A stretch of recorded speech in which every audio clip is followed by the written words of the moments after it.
Welcome back to Access Anime. I'm Henshin Ikeda, and today I'll be reviewing and doing a walkthrough of Magi, Episode 1. Now, if you remember from my last review and walkthrough, I said I had 2 more ongoing anime series. This would be one of them, and I still have 1 more after this, so stay tuned. But enough about that, let's just jump into this anime. I'm going to keep my comments and my rating until the end of this clip, so also stay tuned for that. Now, we open up this scene with golden butterflies appearing out of nowhere, and it looks like the background is Saudi Arabia, because this is like a Middle Eastern country type setting. Now, we don't know what kind of world we're in, because it looks like we're in a different dimension when we first see the main character, which, by the way, his name is Aladdin. We don't know his exact age, and we don't know how he wound up in this dimension, this new dimension. But what we do know is that there's a light beam that comes down and hits all these buildings randomly, and a monster that appears in front of him. It's called a Dajin vessel. We don't know really what a Dajin vessel is, only that it's granting Aladdin wishes. We can assume it's a genie of some sort, but I'm not going to assume because it's called a Dajin vessel. So it's not a genie. It's called a Dajin vessel, and it doesn't go to a lamp. It goes to a flute. That's different, in my opinion. That is definitely different. But anyways, Aladdin has basically been spending a few different years, I guess, within this different dimension away from everyone, so he's miserable, lonely, and he wishes for something, but we don't know what that wish is until the end of this episode. Now, I'm going to switch gears now and go to a different scene. We see the second main character, called Ali Baba. Now, Ali Baba in this series, he's not a slave, but he's a peasant, and he works for a greedy pig by the name of Master Boodle. I literally mean this guy is a greedy pig. That's what one of the peasants said within this town. He is very fat, overweight. Apparently he works within the merchant guild or some type of merchant background, selling grape wine and other various assortments, as well as slaves. Now, we hear Ali Baba's background lightly, that he has a goal in mind to complete the labyrinth, but that's all he really says. We have no idea what a labyrinth is in this series, nor what the real meaning of his goals.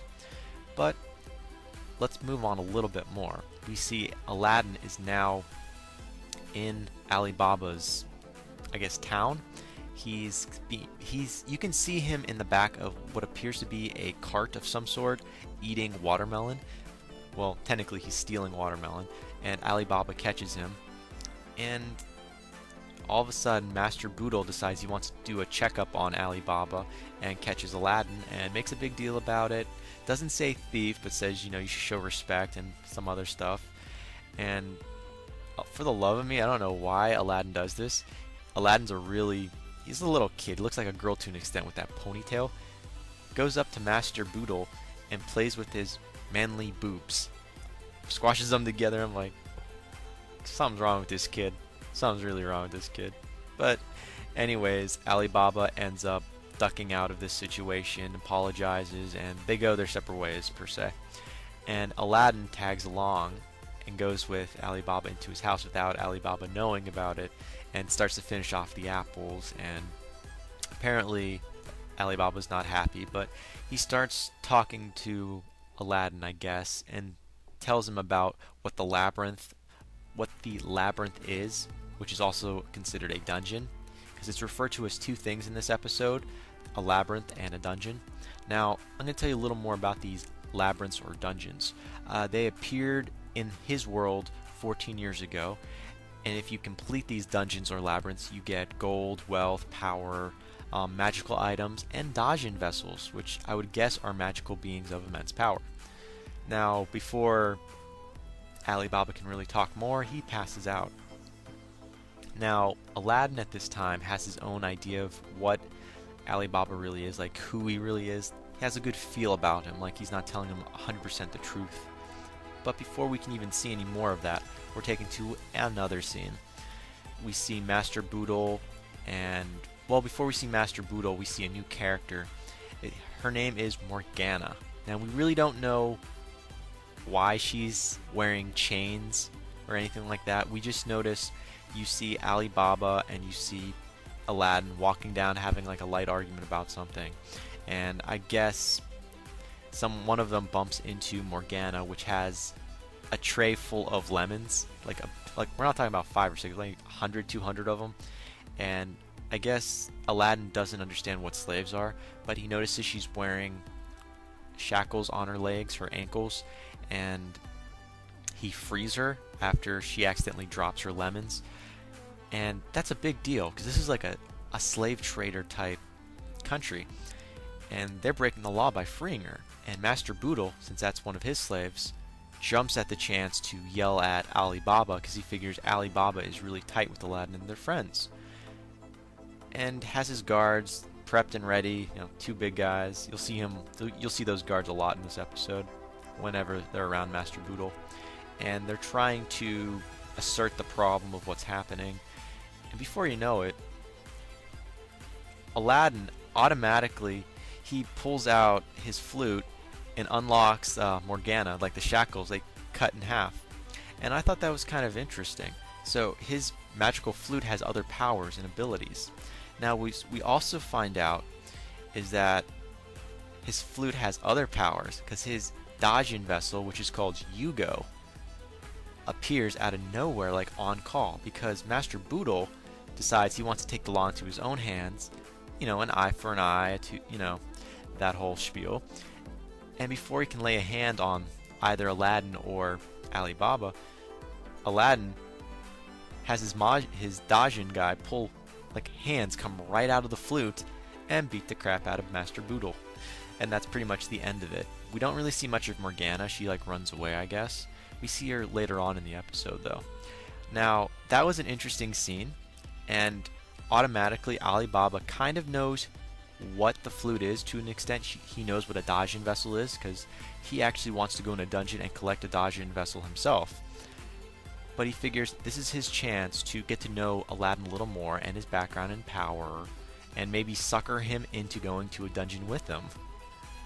So he butters him up. He's like, "Hey Aladdin, do you want to go see more girls?" Because this is kind of interesting. His Dajin vessel, the hands that came out of the flute, apparently turned the limbs turned kind of red when the limbs saw Morgan. So this Dajin vessel is very scared of women, like, you know, turns all red when he sees women. Now Aladdin is kind of opposite of this. He's turned on by the women, I guess, and he's like very fascinated by them. He's like, boobs, boobs, boobs. But again, Ali Baba takes Aladdin away, and they go to like a hoochie bar and full of women, and this is kind of fun. He's buttering up, trying to understand if Aladdin's going to go with him to a dungeon. So he's building him up to that. Now, the bar scene was kind of funny because I guess as Aladdin is getting comfortable and Ali Baba's buttering him up, a girl by the name of Elizabeth walks right up to Ali Baba. She's like, "I'm like the best hostess here." It's like, "It's a god ugly." Like, you see small bits of this female, Elizabeth, and she looks kind of attractive. Then as soon as you see her face and how tall she is, oh my god. Yeah, it was hilarious scene there. But Aladdin's got all these girls putting his face in their boobs and stuff. It's funny. And, you know, then they leave, and it looks like Aladdin is gun-ho to go with Ali Baba to these dungeons, or at least shows interest. But Master Boodle is like waiting to take them in custody and whatnot because of the incident that happened beforehand. Now, what made this kind of interesting, I kind of didn't explain this part before they even went to this the hoochie bar. Master Boodle reported to his superior called Jamil, Jamil. He looks like the head of a merchant guild or something, and I guess he kind of already knew what happened between Master Boodle and Aladdin and Ali Baba. So what he does is, instead of like yelling at Master Boodle, he sends Master Boodle to capture Aladdin and Ali Baba, or at least to assert his authority to get them in line, and then to take them with him to his next merchandise thing he does, because they're supposed to go to a next town over to sell the grape wine. But anyways, back to where we're at now. Master Boodle's outside of the hoochie bar and approaches them, and he's like, "You guys got a lot to pay for, so what are you gonna do?" And I thought this is a good part to see Ali Baba step out and actually do something. He's like, you know what I'm gonna do? Looks all serious. And then the next scene, he's a slave. Well, I mean, not literally a slave, but he went back to doing what he used to do, back to working underneath Master Buddha like nothing happened, and with Aladdin with him. I'm like, that guy was full of talk. Ah, I was like, God, man, this guy has no balls. But anyways, you see them on a caravan. They have slaves, they have the grape wine, and they're going... Now, this feels like a setup, like Jamel might have set them up just to see what was going to happen. But I'm getting ahead of myself. You see them on their way to the next town over with... They're going to sell and trade their wine grape, the grape wine, and the slaves. And among the slaves, you see Morgana. She's going to be sold off. Yeah. After that last stunt with having her chains cut and her running, yeah, they're going to sell her. Now, we see something called... Now, I hope I get this right. It's called a... I'm trying to think what the name of it's called. There's this like monster that appears out of the desert that attacks the caravan with Aladdin, Morgana, and Alibaba, as well as Master Brutal. Now, it's called a desert hyacinth. I don't know how to pronounce it. It starts with an H. And it's a huge flower, but all you see are its limbs, its green slimy limbs. And apparently it's attracted to grape wine because of the sweet flavor. And it just attacks everyone. And you see a little girl by the name of Mina. She falls into the pit and it looks like she's been consumed by the flower, but she's still alive. It's like a see-through flower. And then you see Morgana jump in and, you know, try to save her. And they're held captive in the flower. Now, this doesn't bode well with Alibaba, but Master Brutal tells Alibaba, unless you want to be thrown in, don't bother saving the merchandise. Let's just save what we got while this flower is busy eating them, and we can get away. Now, Alibaba jumps in, steals the wine barrel, jumps in just to throw it on the flower, because apparently once the grape wine touches this flower, it becomes very... looks like it's plastered and relaxed, you know? So he jumps in and he tries to save them, but that doesn't work out. And this is what's kind of interesting. Aladdin finally sees Alibaba's true colors and jumps in. He uses his turban like a magical flying carpet. So his turban is a flying turban. This is different. I would have thought flying carpet. No, it's a flying turban. Takes all the wine and dumps it all on the big flower, and then his Dajin vessel that lives in his flute pops up, which is called Yugo, and it's like a full monster minus the head, and it saves Mina, it saves Morgana, and it beats the crap out of Master Boodle and, you know, all those bad guys. And that's where we're generally left with the end of the episode. I know it's kind of confusing how I described all that, but that's how it happened, and it was very weird. Now, we're left with this interesting little clip, I guess. You see Master Jamal, or Jamel as he likes to be called. He's all the way in the distance, and it's like he set everything up this way so he could examine what was happening. So he was watching all of this happen from a distance, so he knows what's happening. And he's not, you know, he's like not weirded out. He's like, he knew this was happening. This was going to happen. So I'm kind of interested to know how he knew that was going to happen, or what's his real true goal in this series. Now, we also are left with Aladdin making a pact with Alibaba, saying, let's go to this dungeon. We're friends now. Let's go. Now, when we see this scene, we also get to find out what the wish that Aladdin made to Yugo was, which was his Magi vessel. I'm going to keep pronouncing it crappy-wise, but you know what I'm talking about. He made a promise to Yugo, and his promise was his wish was to be his friend. So his wish to his Dajin vessel was to be friends, and his main goal, not his goal, but what he asked to Alibaba was to be friends. So now they're friends. So now we know what his wish was, and now we know his real relationship with Alibaba. They're friends now, and they're going to the next dungeon.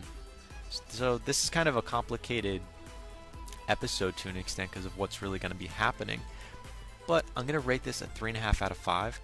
It's usually not my cup of tea to watch something like this, but at the same time, I want to know what's going to happen. So 3.5 out of 5. Now, afterthoughts, I want to know more about Aladdin. We know nothing about his background. I want to know more about Ali Baba to an extent too. Does he have family, friends, and what country are they in, if it really is a real country? Also, what's up with these dungeons? Why are they popping up everywhere?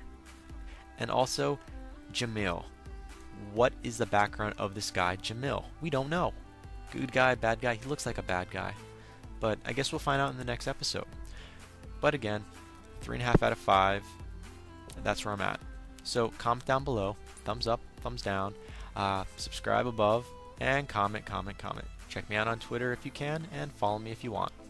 But that ends it for this review and walkthrough. I will have one more review and walkthrough coming up, so stay tuned. And before I go, you know I gotta say it, you can't stop the access, but you can watch the feed. I'll see you later, guys.